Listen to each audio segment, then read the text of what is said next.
साथियों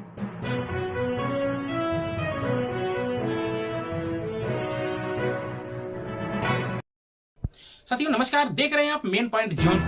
आइए रुक करते हैं आज की प्रमुख खबरों की ओर। अपने लोकल खबरों के लिए देखते रहिए मेन पॉइंट जौनपुर, बने रहिए हमारे साथ। जय हिंद दोस्तों। कादीपुर विधानसभा जानना चाहेंगे कि एसआईआर का मामला पूरे देश भर में चल रहा है इस समय, उसको लेकर के आप लोगों का दायित्व है कि लोगों तक, जन जन तक ये आवाज़ पहुँचे और उनका अधिकार वोटों से वंचित ना होने पाए। क्या चाहते हैं विधायक जी कि जिस तरह से जनता से अधिकार की बात की जाती है और नेता जब नेता हो जाते हैं जनता के द्वारा, तो उनके अधिकार कहाँ चले जाते हैं? मुझको लगता है कि जब से 2014 से देश में हमारे यशस्वी प्रधानमंत्री आदरणीय नरेंद्र भाई मोदी जी जब से आए हैं, आपको लग रहा होगा कि जो बाबा साहब डॉक्टर भीमराव अम्बेडकर जी का जो सपना था, पंडित दीनदयाल उपाध्याय जी का जो सपना था, सही माने में लोकतंत्र की परिभाषा अगर किसी ने बताई है तो हमारे यशस्वी प्रधानमंत्री आदरणीय नरेंद्र मोदी जी ने। आपने देखा होगा 2014 से केंद्र में और 2017 में जब प्रदेश में भारतीय जनता पार्टी की प्रचंड बहुमत की सरकार बनी, उसके बाद यही उत्तर प्रदेश था। इस उत्तर प्रदेश की 2017 से पहले क्या पहचान थी?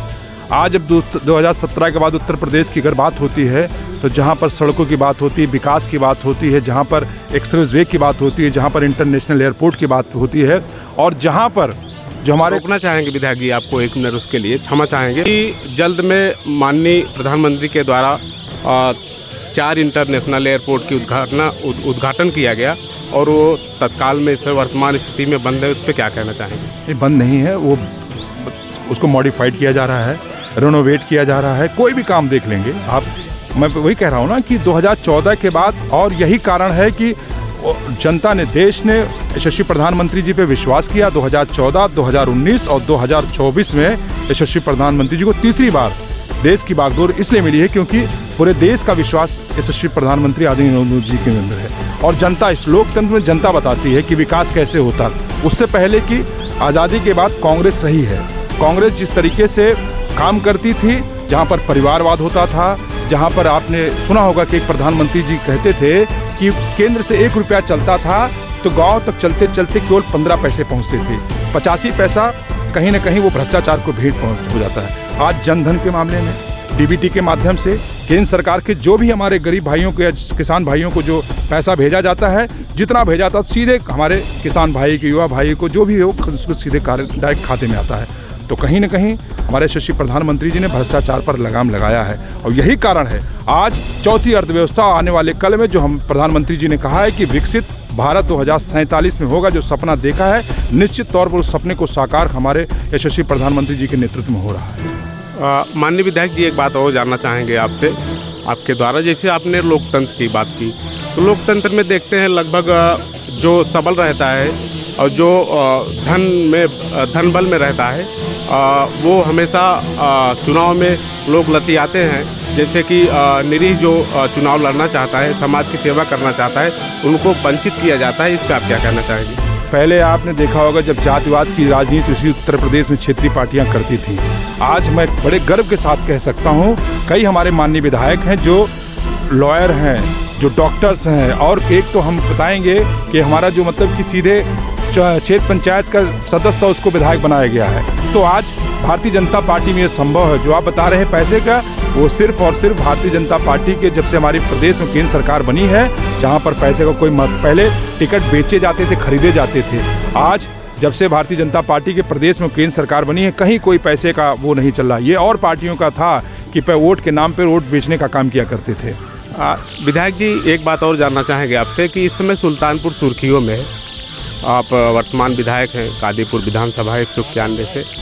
जानना चाहेंगे कि अभी आपके दोस्तपुर में एक घटना हुई है और गुड्डू गौतम की, जो कि 12 दिन से लापता थे, उनके विषय में क्या कहना चाहेंगे? नहीं, उसकी बॉडी कल प्राप्त हुई, मैं खुद गया हुआ था और उसका पोस्टमार्टम रिपोर्ट में डूबकर उसकी मृत्यु हुई है और सब लोग जानकारी कर रहे हैं। ये विपक्ष, देखिए, हम लोग जो सही लीगली जो काम होता है, हम लोग गलत काम की पैरवी नहीं करते हैं। शासन प्रशासन पूरा लगा हुआ है। उसकी पोस्टमार्टम रिपोर्ट भी आ गई है। उस परिवार गरीब, बेहद गरीब परिवार है। हमने शासन प्रशासन से बात करके उनको आर्थिक व्यवस्था भी कराया है, क्योंकि वो डूबने से उसकी मृत्यु हुई है, तो वो 4 लाख उसको मुख्यमंत्री कोष से उसको निश्चित 1 हफ्ते के अंदर उसको मिल जाएगा। और अंत में जाते जाते आपसे चाहेंगे कि बसंत तिवारी जी के माध्यम से जो कंबल वितरण का ये कार्यक्रम चला और आगे समाज सेवक की जो इस तरह के कदम आगे बढ़ाते हैं, उनके लिए क्या कहना चाहेंगे? मेरी ढेर सारी शुभकामनाएं हैं। निश्चित तौर पर कोई भी अगर इस तरीके का काम कर रहा है, बसंत तिवारी भाई साहब ने जो काम किया है कि गरीब के मुख पर अगर मुस्कान सरकार तो कर ही रही, लेकिन व्यक्तिगत जो समाज में सेवा करना चाहता है, कि जितने हमारे कई गरीब भाई और हर समाज के लोग यहाँ थे जिनको आपने बसंत तिवारी भाई साहब ने जिनको कंबल दे करके, देखिए सेवा भाव है। जैसे हमारे यशस्वी प्रधानमंत्री मंत्री जी कहते हैं कि मैं प्रधानमंत्री सेवक हूँ, वो बहुत उनका स्पष्ट है। और सौभाग्य से हमारे यशस्वी मुख्यमंत्री जी जो संत हैं, उसके बाद भी दिन रात मेहनत करके तो हमको देश में मोदी जी और प्रदेश में योगी जी और जिनके नेतृत्व में दोनों डबल इंजन की जो सरकार चल रही है, निश्चित तौर पर आप खुद महसूस कर रहे हो और उन्हीं लोगों को प्रेरणा लेकर के बसंत तिवारी भाई जैसे लोग इस तरीके की समाज सेवा करते हैं। मैं तो ढेर सारी शुभकामनाएं देना चाहता हूँ। जिसके अंदर भाव है सेवा करना, तो उसको कोई रोक नहीं सकता है। जी बहुत शुक्रिया। माननीय अभी यशस्वी माननीय विधायक जी ने सब कुछ बताया ही कि सरकार तो हर एक व्यक्ति की मदद कर रही है, लेकिन सरकार के साथ जब बसंत तिवारी भैया जैसे व्यक्ति भी सामने आते हैं और किसी भी चेहरे पे मुस्कान डालते हैं, तो मुझे लगता है इससे बड़ा पुण्य का कोई काम नहीं है। पूजा पाठ अपनी जगह होता है, लेकिन मुझे लगता है सबसे बड़ा यही धर्म होता है, यही कर्म होता है और यही मानवता होता है।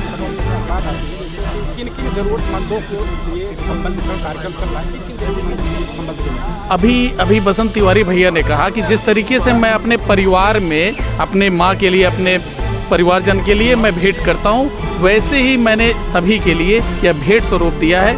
मैंने यह नहीं देखा कि यह कौन है, या मैंने भेंट स्वरूप मैंने अपनी ग्राम सभा के लोगों को दिया है। अब 300 से ज़्यादा कंबल वितरण हो रहा है। काफ़ी देर से 11:30 बजे से चल रहा है। विधायक जी SIR कार्यक्रम में थे, इसलिए वजह से लेट हुआ है। अभी तक लेट तक चल रहा है, मुझे लग रहा है 1-1.5 घंटे और चलेंगे। धन्यवाद।